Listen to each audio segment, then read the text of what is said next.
Sahana vavatu Sahanau bhunaktu Sahaviryam karavavahai Tejasvinavadhitamastu Ma vidvishavahai. Om Shanti Shanti Shanti. May the Lord protect us. May He nourish us. May we acquire the capacity to study and understand the scriptures. May our study be brilliant and may we not cavil at each other. Om, peace, peace, peace unto us all. Dear brothers and sisters, loving Sai Ram to all of you. We welcome everyone to the Sathya Sai Baba Center of Arcadia. We are doing our study circle on Gita Vahini, the commentary by our Lord Sai about the dialogue between Lord Krishna and Arjuna. So we are going to do chapter 12, page 52, that is on the electronic copy you have, page 52, chapter 12. So the hard copy is chapter 12, page 104, at the end of almost the last paragraph of 104, we will start. So the last week, we covered a couple of important points. As I said, I think we need to remember we are really blessed and fortunate to study Gita. So that is why this is not, there are many Gitas, you know that, they are called Ashtavakra Gita is there, Uddhava Gita is there, many Gitas. There is, but this is the Gita which is called Bhagavad Gita, the only divine celestial song. So this is the only Bhagavad Gita. Why we should importance is Lord Krishna. All of you should now and go and look at the original, because Swami, we are blessed that which is given by God Himself. That is His Lord Krishna is called Narayana Bhagavat Swayam. He is the Lord Himself who has come, not like an Purnavatar. So He has given, and Sai Krishna, our Swami, is commenting. So a double whammy. So we are so blessed. We are reading the Gita given by Lord Krishna, and now our Swami is giving the commentary. And Swami says in Telugu beautifully, your Gita is good, then you will read Gita. The Gita means your writing on your head is good, is good. And even Sri Ramakrishna, everybody extolled, says Gita is nothing but Gita. Gita means Thagi. So the renunciation, Sarva Karma Phalatyagam, that is what it teaches. So importance of Gita, that is why there is one shloka, shows how important it is. You know, we have Vedas, 4 Vedas. And then 4 Vedas have the portions, Karma Kanda, where we do all these yajnas, yagas, ritual practices. Upasana Kanda, where we do worship of the Lord, sing the hymns, Durga Suktam, Sri Suktam, all those. This is called Upasana Samhitas. And then the Aranya Kanda, that is the Jnana Kanda, which is about Upanishads, which talks about the highest knowledge through which you will be liberated. That is why it's called Jnana Devatu Kaivalyam. But we don't have time to read the whole Vedas, do you? Upanishads, not even one, so many Upanishads. So the Lord is very compassionate. So He said, my God, these people cannot read. So He took everything. That is why beautiful Dhyana Shloka, Sarvopanishado Gavo, Dogdha Gopala Nandanaha, Partho Vatsaha, Sudhir Bhokta, Dugdham Gitamrutam Mahat. All these Upanishads, beautiful comparison, how beautiful he says. All these Upanishads are compared to a cow. And the cow is there. Why do you go for a cow? For us humans, it's for milk. Dogdha Gopalananda, who is milking that cow? Not anybody. Gopalananda, Lord Narayana, Krishna himself is milking the cow. Dogdha Gopal, Partho Vatsaha, milk, if you want to really get good milk, you need a calf so that that gets stimulation, right? People, whenever they have cow in wool, now they have this mechanical stuff. We don't know that real thing. Really, with happiness, it will give milk. Partho Vatsa. So Arjuna happened to be the one which made stimulated Lord Krishna to give. Sudhir Bhokta, who is the one who is going to, the one who has sincere spiritual seeker, we enjoy that. What are going to enjoy? Dugdham Gitamrutam Mahat. We are going to drink the nectar of Gita. Amrutam. Amrutam is that people become immortal. Like why the Devas were immortal always? Because they drank Amrutam. This Gita is Amrutam. So if you really drink and practice, that means you think about it, contemplate, then you will become immortal. Not in the physical sense. That means you know your immortal nature, because nobody can become immortal. That is the problem with all these asuras, demons. Everybody that goes and prays to live forever, like Bhasmasura, Ravanasura, Andakasura, everybody. It is not practical. Whatever is born, the Lord said, it has to die, whether it is a plant, animal, humans. So, but you will become real immortal. So that is the beauty of the Gita. And also in chapter 18, sloka 68 and 69, Lord Krishna says, anybody who talks about his message, this Gita, to people, so he is very dear to me. He is dearer to me more than anybody else, sloka 68 and 69. So if you want to be dear and near to the Lord, not only you should study, you should share with other people, your friends, family. Hey, this is so beautiful. So this is for our redemption. So then it will really, the Lord Krishna is pleased. He proclaims that in the Lord Gita, in Krishna in Gita. So last week, coming back to that, because I want to tell you the importance of this. We are blessed and fortunate to be able to have this discussion on the Lord's words. That itself is there are many yajnas we talked about, right? Anybody wants to say? Like Dravya Yajna, we do this, put Rudra Yajna, that Chindi Yajna, many yajnas, we have a special ways, we put a yajna kunda, that is one yajna. And then we go and do service, that is another yajna. And another is Bhota Yajna, go and feed the animals and all that. That is also yajna. Pitru Yajna, you offer gratitude to your ancestors for your thing. Then they have got the Rushi Yajna.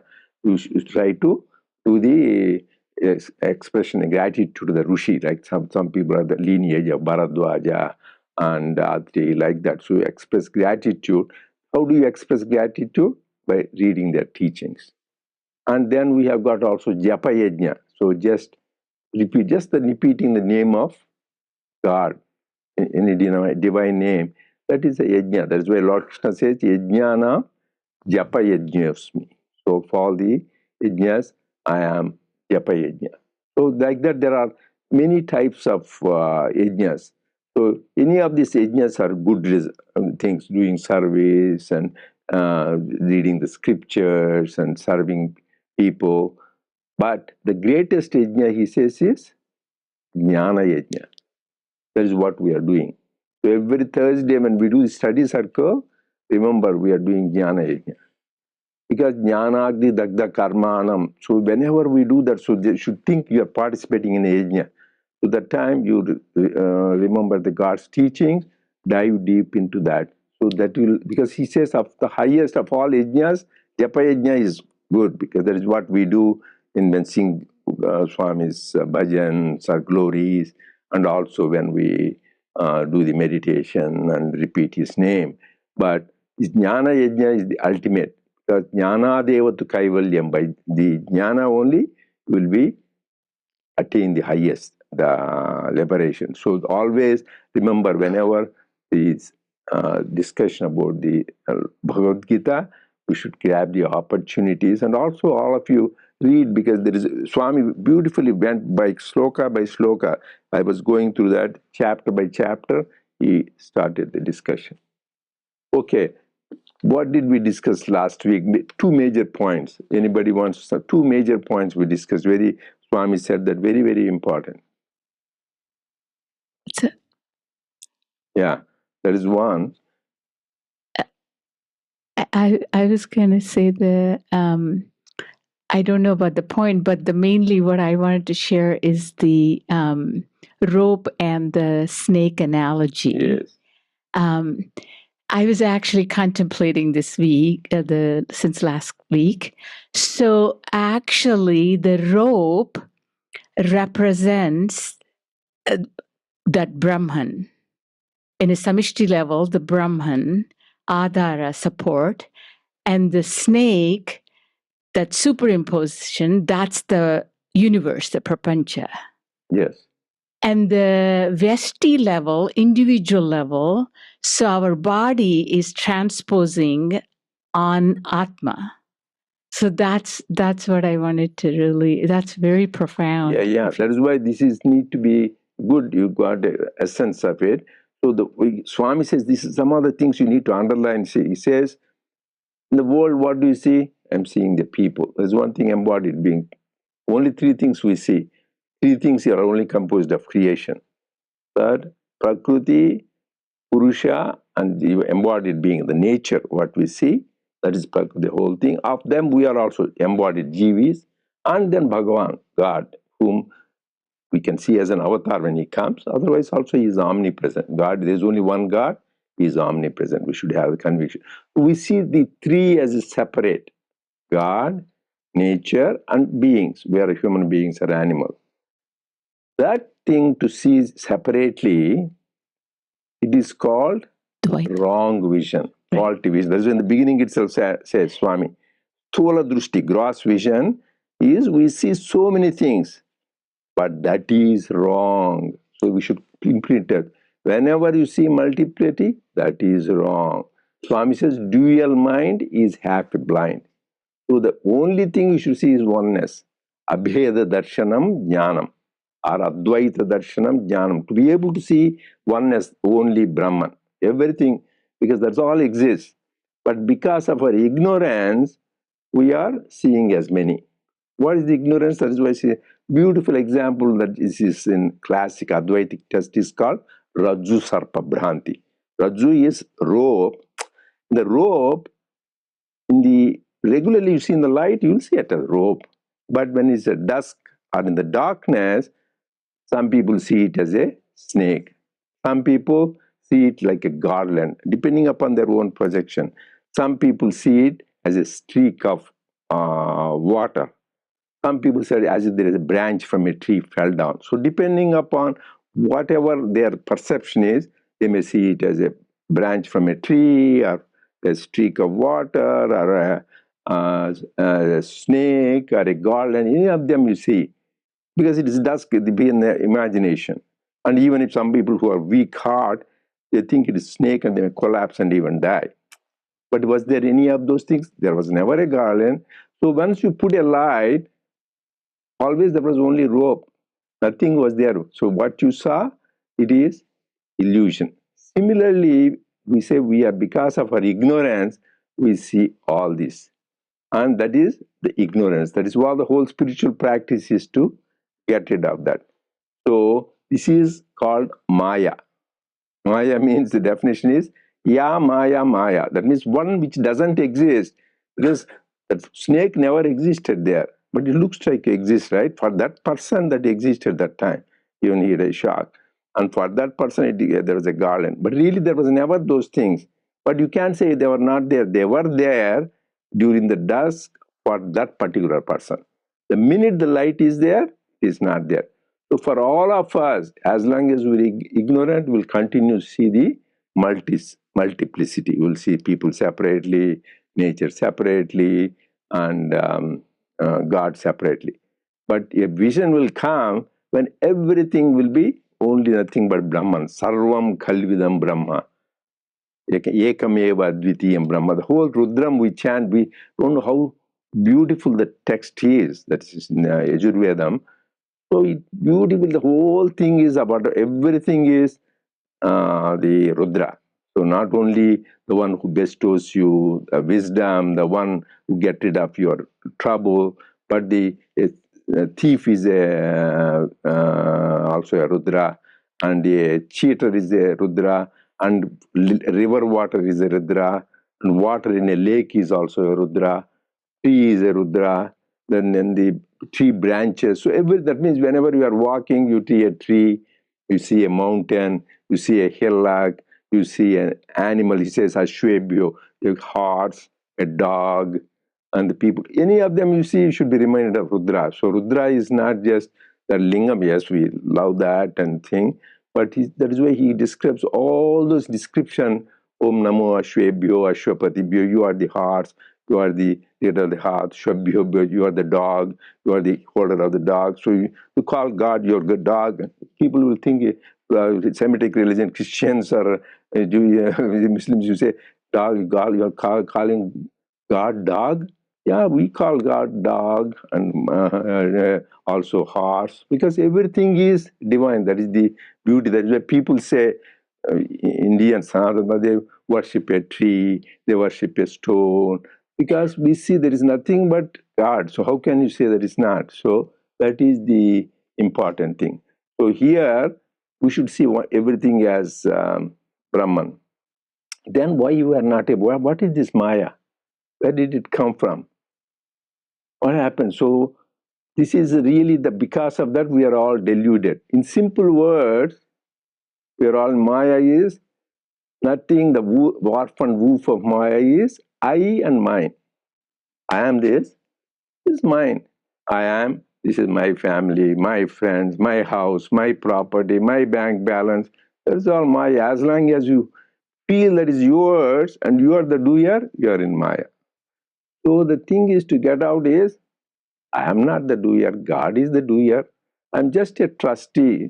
Everything belongs to God, not me. So that should be not from the lips. We all say that everything is great, but you should have the real conviction. Real God is the owner, real God is the doer. Then this feeling of I and mine doesn't come, because this Maya is not easy. It came from God himself. So like Mother Yashoda, what just happened? She opened the mouth of Raksha. What did she see? 14 words. All the words are in his mouth. Then after a while, she forgot all about this. She had a cosmic vision of the Lord. After a while, what did she try? She tried to tie up his waist, and she failed because few inches fell apart. That is also his Leela, because he made her, as bigger the rope, bigger the thing, still it fell short a few inches. But after a while, she was so tired, then he got pity. That's why God also got us pity. We tried us and leave it to him, surrender. Then it gets tied up. So even when she saw that, she got this Maya can delude. Actually, there is a nice story. It is there in Vedanta Kesari. Narada and there is his friend called Parvata. They did a lot of tapas, penance. During that time, always penance, there is, the Purana say, this, in that sense, all these distractions, manmada, that means to throw arrows, that means to distract them, temptations. Even Buddha, when he was meditating Mara, that means even Jesus, Lord, tempt me not. So just we also were quiet time when you want to meditate, nothing but this negativity comes out. That is why even when there is a churning of the milk ocean between the demons and gods, what did come out first? Kalakuta, poison. Poison came first. Before Amrutam came last, before, first poison came. And Lord Shiva was kind enough, he drank that poison and put it in his throat. Similarly, when we are doing our spiritual practices, all these obstacles come. So we should be careful and pray, Lord, don't be distracted by these things. So this is the Maya which doesn't come. So even people will forget who are on the right path. So this Narada and the Parvata, they were doing meditation and tapas actually. They did penance. whatever the distraction, they were not tempted. So even this, through this Manmadha means, man is mostly two things, like Sri Ramakrishna said, obstacles are Kamini Kanchana, lust and greed. These are the two temptations for humans. Because of that only, our downfalls for spiritual seekers. Even great saints like Vishwamitra fell prey to the Manaka, and people in pursuit of the wealth. So these two, a spiritual seeker, we should be very careful. Lord Ramakrishna used he says Kamini and Kanchana, the woman and gold. Women complain, why woman only, not men? So that is why they change it to lust and greed. So these are the obstacles. So this guy was so proud. He's nothing bothered us. So he go to Lord Vishnu. Lord, we're so great. We conquered Maya. Nothing will affect us. So they were so happy. They told, so what is this Maya? He says, I don't know. People say Maya, nothing bothers us, because Narada is such a great sage, you know. He has Mahativena, which is the powerful, and he has always things, Om Namo Narayana. I want to see what is this Maya, where did it come? Okay, I will show you. So just go there and to this place. So he goes to a kingdom, because those days he's all the 8 months in a year, he just goes on preaching about Lord's message and everything. 4 months, those days they are called rainy season. Chaturmasa Vratam, those days all these saints used to do those 4 months. They cannot, because of too much rains those days, that what rainy season happens. So they could not do that too. So they stay in one place. So he was going, and he went to a kingdom, and the king was a very righteous king. So he gave him shelter. Okay, you stay there 4 months, no problem. During this 4 months, you have a nice, comfortable place. You can give discourses. But if you want, I can put you in Antakpura, but there will be ladies coming and going. No, I am beyond all that. I am no Maya, will not touch me. Don't worry about all that. So he used to give a discourse every day on Lord Narayana. And then the king used to say, and king had a beautiful daughter, Damayanti or Madhavati.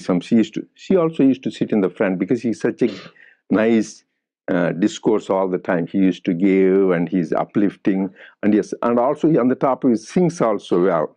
Because for some of us, we can give a talk, but to have a sweet voice to sing, and Narada has a celestial voice, so he used to sing. So this Narada, both of them did the penance, right? Narada and Parvata. So they were both did that. They had agreement. Hey, we are both going there.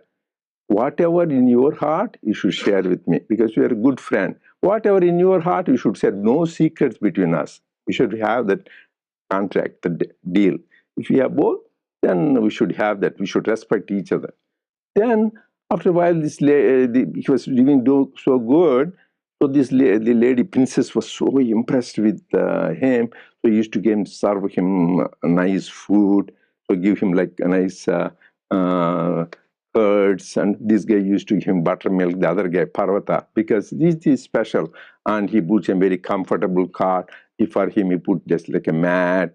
So he give him all nice stuff, nice goodies, nice food, and for him leftovers for the other guy. So this guy, he was very happy. He didn't bother about his friend.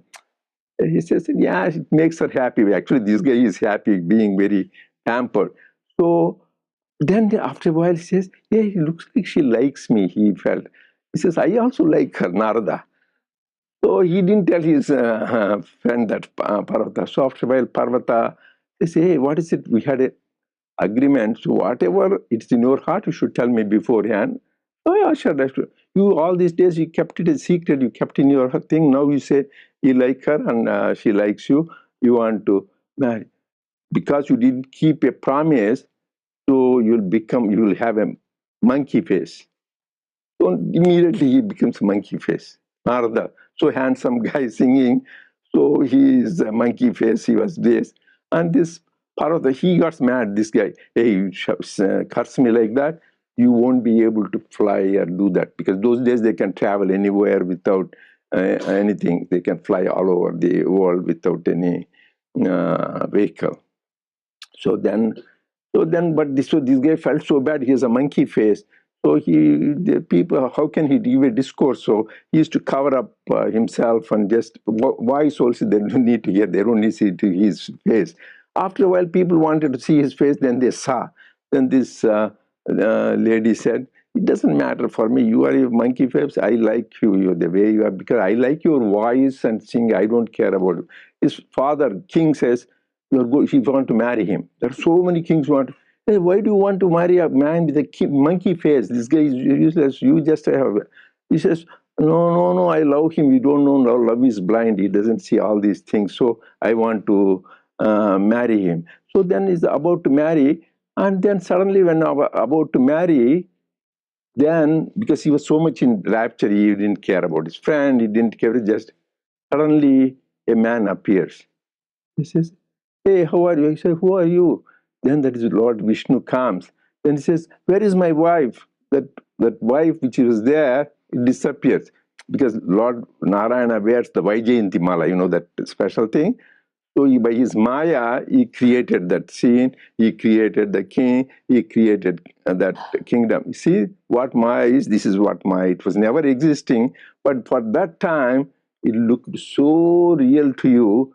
You were all entangled in that. You thought that is it, that is the attachment. So this Maya is something you should be always careful. That's why Sri Ramakrishna, if you read the gospel, every few pages, mother, give pure love for you and don't delude me by your world bewitching Maya. That is why it's called not ordinary Maya, Mahamaya.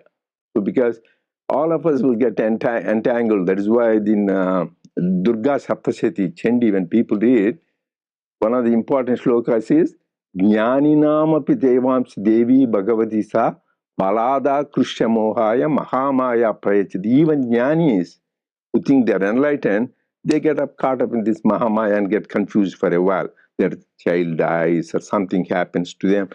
During that time, they get perturbed. So that's why mother, who is the Mahamaya, you should pray. That's why Swami said beautifully, Rama, Sita and Lakshmana are going in the forest, right? Rama is Paramatma. Lakshmana is Jivatma, like we. In between is Sita. That is Mahamaya. That is his concept. So you want to see Lord Rama, she is coming in the way, right? Mahamaya. Then you can't say, get out of the way, I want to see. Then Rama will get mad because it is his concert. And Sita will get mad, hey, you guys, I will crash you. Because he is part of Rama. So you can't say that. You should pray, mother, please set aside so I can have Lord. That is why Lord. That is why there's a beautiful shloka. Lord Krishna says, "Daivi hesha gunamayi mama maya duratyaya." My maya. He says, it's not somebody else's maya. Daivi hesha. This is divine. Maya is divine. Gunamayi mama maya duratyaya. That is difficult to cross. He himself is telling. What is the solution then? Difficult to cross. Mamevaye prapadyante mayametam tarantite. What is the solution? How do you cross the maya? Prapadyante. Surrender to me completely. Lord, but all is, I don't know what to do. You are the whole thing. You are you are everything. Then you can cross the maya. So the solution, maya is very difficult to cross because it's a part of the Lord. But you can cross by complete surrender. So this is because this is an important aspect because we talked about it in whole Vedantic texts and scriptures. This discussion will go on coming. Maya, how to cross over Maya. Because the reason we are not seeing the reality is because of this Maya. So anybody wants to add anything? Sairam uncle. Good. Arvind here. Yeah, Arvind, good. Yes, I was listening to those fascinating stories, and I've always felt it amazing because it appeals to elders and youngsters alike, even kids. They remember the story, they never forget it. One question that often arises, and even I find myself struggling to answer, is people ask whether, and even it comes to me also, whether these beautiful stories that are so full of meaning and inspiration, are they only metaphorical, just like the example of the rope and snake, or did they actually occur, like this Narada story that you mentioned? See, the Ramayana that you narrated, we Yes. find actual proof on earth, the places where Rama was, the path we go, we see Hampi, and all the things described back then, they match in geography, they match in the constellation position. So Ramayana, Mahabharata are fine, but these all other things, the devas, do they really exist, or is it a full thing just built for metaphor and built as stories so that children easily remember? What is it actually, or what is your faith and conviction on this? I'm very Okay. eager to know. Whereas the scriptures, one is Vedas. They are the Apaurusheshas, are the breaths of God. We should know the main scriptures. And Upanishads is part of that. Next comes these Puranas. In addition to Vedas, we have got the Itihasas, mainly Ramayana and Mahabharata. So actually this happened, I can tell, 1994 in Kodaikanal. I was there with Swami. I asked the question to Swami. The Swami was talking about Ramayana stories and Mahabharata. Swami, this really happened. He got mad at me. How could you doubt they really happened? So that's why you have the Kurukshetra place. So Ramayana, Mahabharata, they are really happened, but people change. But the original thing is Valmiki Ramayana is more authentic, but subsequently there are so many Ramayanas in the regional languages. Some of them modified and not that authentic, but they are reasonable. And same thing is the Mahabharata is original Vyasa Mahabharata. And subsequent other Mahabharata, B.R. Chopra Mahabharata, all those came there. Some of them changed depending upon the things. So you should go back whenever doubt, go to the original Valmiki Ramayana, original map. And then these things we are talking about, because ordinary people, because that is beauty of our Sanatana Dharma, they cannot go, they need to cater to so many people at different level of intellect, different understanding. You can't go to a PhD, everybody cannot understand Upanishad, Vedas, and next is Itihasas, Mahabharata. So they came up with this Puranas. Veda Vyasa, that is what the greatest thing he did is 18 Puranas he compiled. So that is why Swami also, whenever in the discourse, most of the discourses he says, Loka Chinna Katha, one small story. So these stories are given for a message. You cannot go and literally take. But the people, Pauranikas, the people who tell the Puranas, they think they are real and do that. Who knows? Everything is a question of belief. But they are called, that's why they are called Puranic stories. That means every story with a message, so that people, anybody can understand, as he was telling, even children to the old people. Whereas those highest metaphysical like Mahavakyas, Prajnanam, Brahma, Ayamatma, Brahma, all those words, Tattvamasi. So you need to contemplate, you need to have the divine grace. But this story, anybody can understand, to show that Maya is very difficult to cross. Just you don't be arrogant. Oh, I have conquered Maya. I know. Then the minute you think you have conquered Maya, the Maya will come to you. So just have the humility. Lord, please always let me hold on to your lotus feet and don't delude me. That is why these Puranas, so in general, they are the stories compiled for the sake of general masses, humanity, with each one with a message. And most of these Puranas are so engaging. So I was listening to Devi Bhagavat. Some of the stories are so wonderful. And some of them are really there in many places, even Mahabharata. So some are authentic and true happening. Some are made up around it, so for the sake of mass consumption. Yeah. Yeah, thank you, Uncle. Yeah. I mean, just to correlate, I mean, we are questioning whether these stories are true or not, existence. Even our own lives, if we see there are so many things that happens at the dream level, at the subconscious level, where Swami is working on us and teaching us and protecting us and guiding us in many ways. But if we go and share those stories with a non-devotee or someone who's not so much spiritually inclined, they think, are these people crazy? Is it truly happening? Is it something that I can believe? But a person who is going through those, they know the truth of it, and they have that conviction that, okay, this is the truth, because we are experiencing that level of we are at that state where we can absorb that message and consciousness and say, yeah, this is the truth that we are experiencing, but it may sound ridiculous for others. Yeah, the main thing is that's what Swami says. First is inquiry. First, is it nitya, nitya? Is it true, untrue? Dushya, dushya, what we see.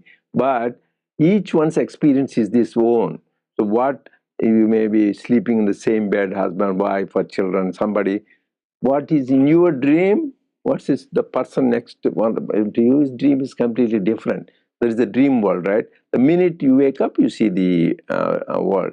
So that time you can't say that is untrue. For you, during the dream, that really was true. That is your experience. But that experience of each one is different. So as you said, they may not believe, yeah, you are telling stories even about Swami's miracles happening or Krishna's miracles happening. People, even the time of Lord Krishna, they didn't believe that those really happened. So same thing with Swami. So main thing is we should not go and investigate, is this, how does it give a message and how does it take me towards God? The purpose of all the things, whether you do read Puranas, Upanishads, Vedas, sing Swami's glory, anything is so that you are going towards God. Anything which takes you towards God is good. So that whether your dream experience or scriptural experience, and whichever takes you away from God is not good. So that is why you should not judge what somebody's experience is good or not. Whether how does it relate to you? You can't do that. Does it answer you? Yeah. So just you should not condemn and neither get involved. You depend on your own experience. Don't depend on others' experience. Whether even if it is a scripture or something else, we should all depend on our own experience. Okay. So I think Chiranjeevi has a video to show. Why is there something important you want to share, Krishna? It's relevant to what she was saying. It's in the gospel. Anyway, if anybody reads gospel, they will find answers for everything. There is a discussion between Swami Vivekananda and Gopalma, and it is very beautiful. I mean, Gopalma is experiencing so many things. She actually talks to Krishna. She is playing with Krishna, but people don't believe in, like what you are saying. What she's doing is, so she is asking Swami Vivekananda about that. Is it true? People are saying that I am mad. I'm not. Then Swami Vivekananda could relate it. He understands. No, it's totally true. Whatever you are experiencing is totally true. So don't. So the whole point Narendra uncle said is that, again, it's so important that we have to go inside. So actually speaking, if you wait for the editorial that's coming in, for the November editorial for the thing, you will see wonderful editorial. It is Know Thyself. You will see that the same answer is actually there. He's promoting the eternal companion and the eternal. Anyway, so we'll continue next week the discussion. So Chiranjeevi is want to entertain with a nice video. So okay, we'll continue next week. Sayonara.